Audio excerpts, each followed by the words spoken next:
ज्योतिष और जीवन में आपका स्वागत है। श्री गुरु चरणों में नमन कर श्री गणेश की वंदना करता हूँ। आज के वीडियो में सर्वप्रथम आप सबका हृदय से अभिनंदन करता हूँ, आप सबका हृदय से आभार व्यक्त करता हूँ। आप सबके ही सहयोग से संभव हुआ है कि आपके इस चैनल पर आज 50,000 से अधिक सब्सक्राइबर हो गए हैं। इस चैनल को देखने वालों का और इस चैनल से सब्सक्राइब करके इससे जुड़ने वालों का सबका आभार, सबका अभिनंदन। कृष्णम वंदे जगत गुरु। भगवान कृष्ण के उस दिव्य उपदेश पर जो उन्होंने कुरुक्षेत्र के मैदान में अर्जुन को दिया, जो श्रीमद् भगवद गीता के नाम से विख्यात है, हम उसी पे चर्चा कर रहे हैं। श्रीमद् भगवद गीता का दूसरा अध्याय, सांख्य योग नाम है इस अध्याय का। बहुत महत्वपूर्ण अध्याय है ये। इस अध्याय का मर्म जिसके समझ में आ जाए उसका जीवन बदल जाता है। क्या है ऐसा इस अध्याय में? किस पर चर्चा है? इस पर चर्चा है जीवन के ऊपर। क्या है जीवन? जन्म और मृत्यु के बीच का जो कालखंड है वही जीवन है। हम सब व्यावहारिक तौर पर जन्म को पसंद करते हैं। घर में किसी का जन्म हो जाए बहुत खुशियां मनाते हैं, लेकिन अगर किसी की मृत्यु हो जाए तो बहुत दुखद घटना। क्या इसमें कोई भेद है? भेद है, लेकिन जिनके तत्व समझ में आ जाता है फिर उनके बुद्धि का यह भेद भी समाप्त हो जाता है। अर्जुन के मन में यही तो संदेह उत्पन्न हुआ, यही तो शंका कि मैं अपनों को, ये जो मेरे अपने हैं, इनको कैसे वध करूं? इनको मारकर मुझे जो कुछ मिलेगा उसका क्या लाभ? इसी शंका ने तो अर्जुन को हथियार डालने पर विवश किया।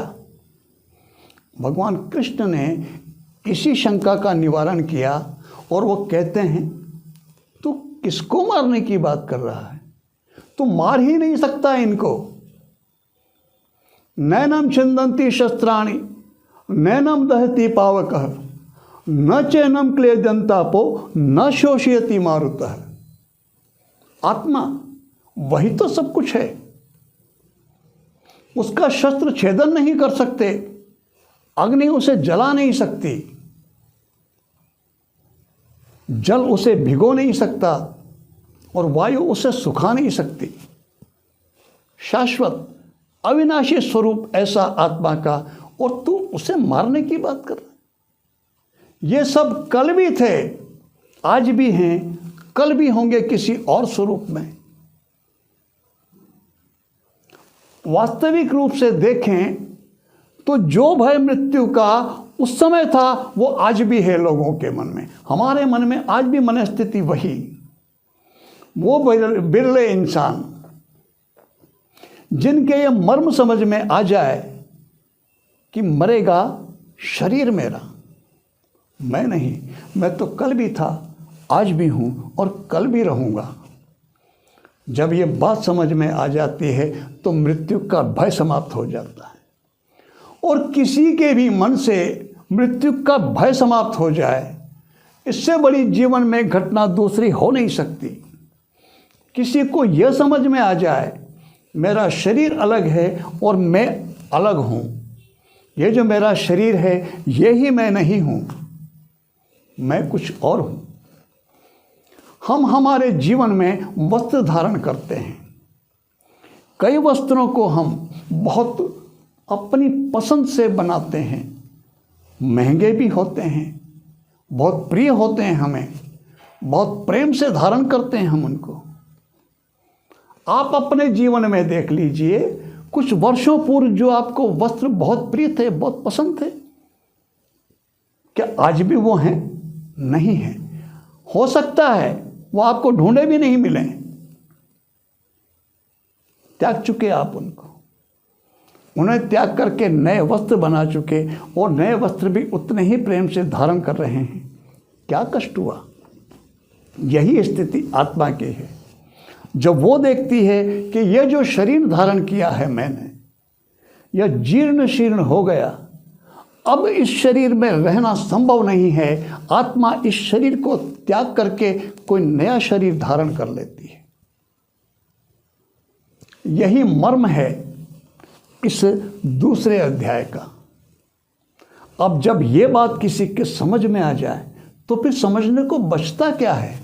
फिर सब बातें गौण हैं। फिर आदमी जिसको निर्भयता कहते हैं, वो निर्भयता तभी आती है जब व्यक्ति के मन से मृत्यु का भय समाप्त हो जाए। डर कितने ही प्रकार के हैं। धन के खो जाने का डर, अपनों के खो जाने का डर, मान सम्मान के जाने का डर, पता नहीं कैसे कैसे डर, और इन सब के ऊपर भारी होता है मृत्यु का डर। मृत्यु भय सबसे बड़ा भय, उसके समान कोई भय नहीं, उसके समान तो कोई डर ही नहीं।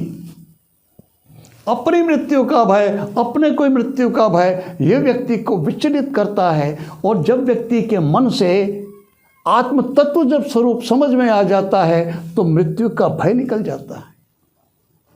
जीवन है ये।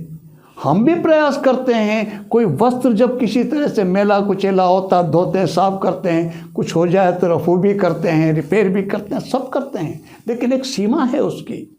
एक सीमा के बाद तो हम त्याग ही देते हैं। शरीर का भी यही है, इस जीवन का भी यही है। रोग शोक आते हैं, हम बीमारियों का उपचार करते हैं, सब करते हैं, ठीक करते हैं, लेकिन उनकी एक सीमा है। सीमा से अधिक बार नहीं बात जाएगी, ये बात हमारी समझ में आ जानी चाहिए। इसी बात को फिर भगवान कृष्ण आगे विस्तार देते हैं, थोड़ा और समझाते हैं आगे की स्थिति क्या है। वो कहते हैं कि जातस्य ही ध्रुव मृत्यु ध्रुवम जन्म मृतस्य च तस्मात् परिहार्यर्थे न त्वम शोचिर तुमर्हसि। क्या मतलब है इसका? क्या अर्थ है? क्या कह रहे हैं वो कह रहे हैं कि जिसका जन्म हुआ है उसकी मृत्यु निश्चित है, उसकी मृत्यु अटल है, और जिसकी मृत्यु हुई है फिर उसका दोबारा जन्म भी निश्चित है, वो भी अटल है, वो भी होगा।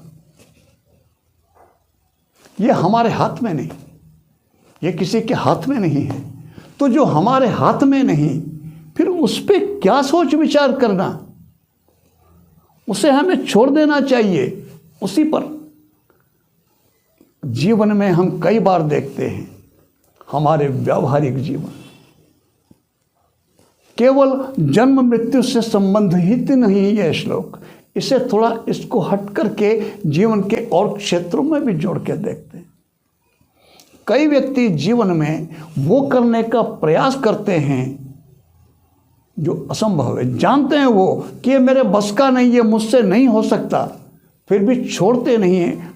पता नहीं कितनी प्रकार के कष्ट सहन करते रहते हैं और प्रयास में लगे रहते हैं उसको करने का, 2 दूनी 5 करने का। 2 दूनी 5 हो ही नहीं सकते, 2 और 2 4 होते हैं, नहीं हो सकते 5।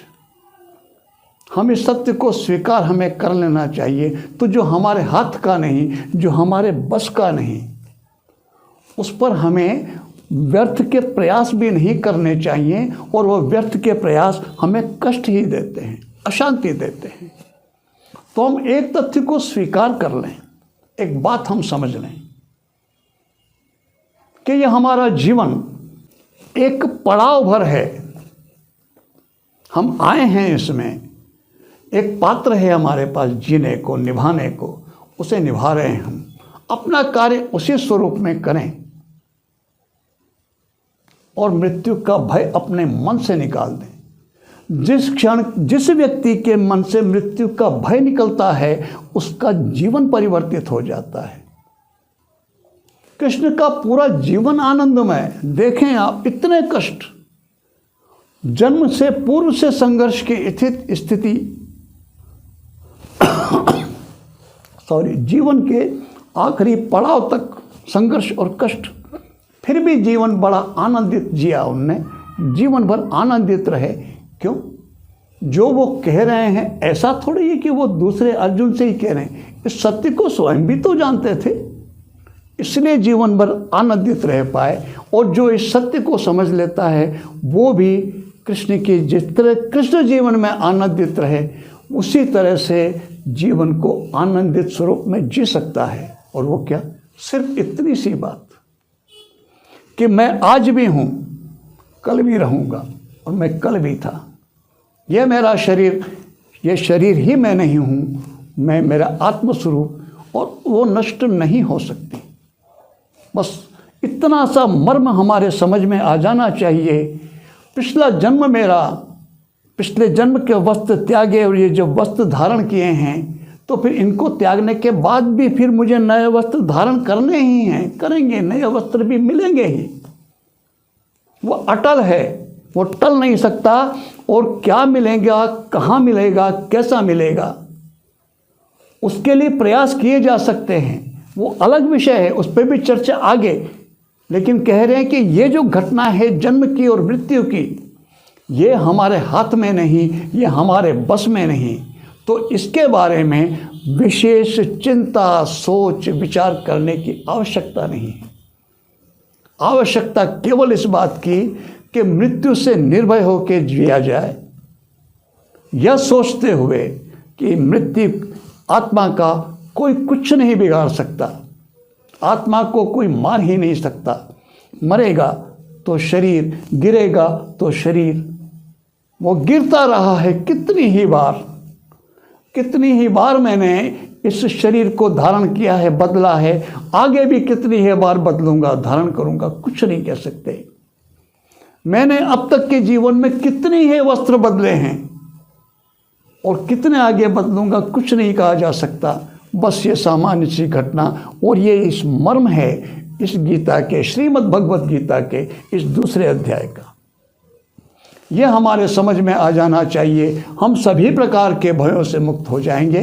जब मृत्यु भय से मुक्त हो गए तो फिर दूसरे छोटे मोटे भय हमें कहाँ भयभीत कर सकते हैं? नहीं कर सकते। भगवान कृष्ण आप सब पर कृपा करें, आप सबको निर्भय जीवन दें, आप सबको भय रहित और भयमुक्त जीवन, एक आनंदमय जीवन दें। इसी प्रार्थना के साथ मैं आपको सब नमन करता हूँ। आप सबको नमस्कार।